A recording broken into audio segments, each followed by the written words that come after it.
free will, and I do want to be clear about this, free will meaning there is something independent that could choose differently. So when we say we have free will, and by the way, free will is the ego always coming in afterwards to claim why I did something, right? To rationalize it, to give excuses.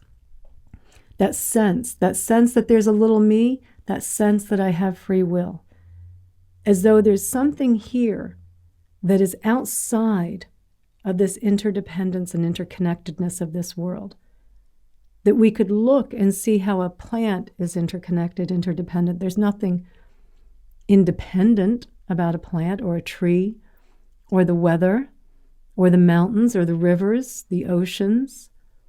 We can look and see how everything on this planet, that there is nothing independent about it.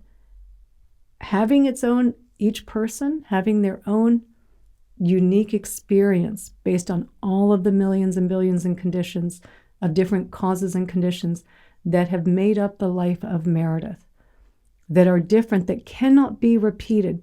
No one has had the exact same experiences. I have not had the exact same experiences as Hillary.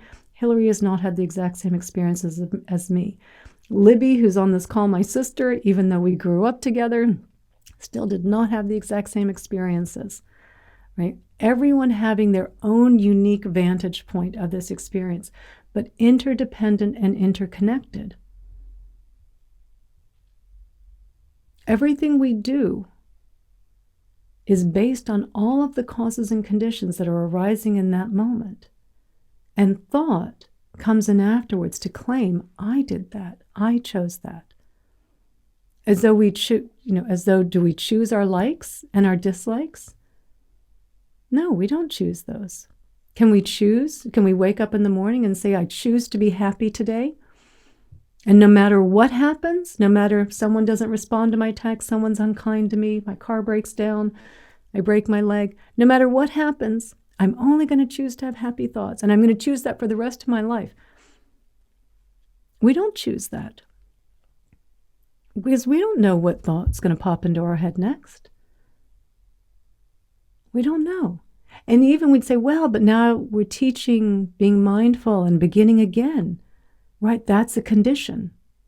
That's a condition that sometimes you remember, begin again, you come back, and sometimes you don't, based on the causes and conditions, based on how stressed you are in that moment, whether you had a good night's sleep, whether you meditated that morning or not. Because when you got up, maybe your partner was sick and you weren't able to meditate. You were sick. Your dog was sick. A pipe burst in the house, right? All of these things, all of these millions and billions and trillions of things. And we sit here and claim that, no, I chose that. Why you like a particular food? You didn't choose to like a particular food. You could say, well, I was brought up on this food. At the first time I ever tasted this food, it was at this really special occasion, and all of these conditions causing you to like a particular food. You don't choose your likes, you don't choose your dislikes. And therefore, when we understand this, and I have a couple talks on my teacher's page about this, about free will, because this is the part of spirituality that is not discussed very much. We're talking always about the separate self and the ego, and I think in almost every tradition, Eastern tradition at least, we're talking about the separate self, this being the obstacle to knowing the peace, that you are not separate. You are a part of this. And then we go, oh yeah, I don't want to be that ego. I don't want to be in those thoughts of constantly going through the what if, maybe situations. What do they think about me? Worrying about whether I've been rejected, comparing myself to others, judging myself, judging others. I don't like any of that. I don't want to be that separate self. And we intellectually will take that on and go, yep, you're right. I don't want to be that separate self. Well, the free will implies that you are somehow separate. It's the same thing. And yet we hold on to that. you're not seeing reality. If you think there is a part of you that is separate and independent, you are not seeing reality.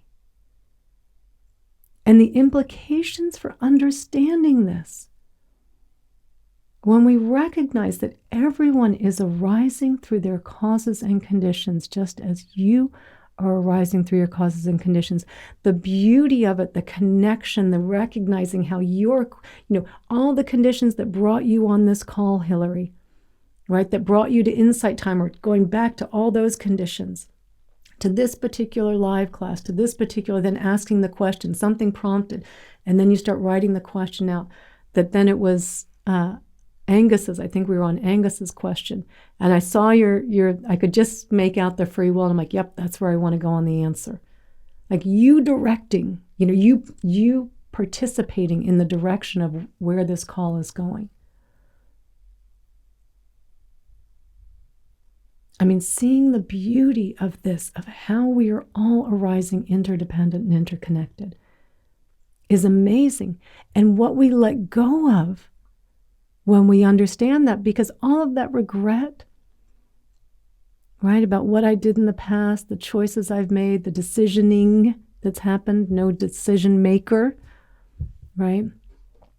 It all goes away. I couldn't have done anything differently.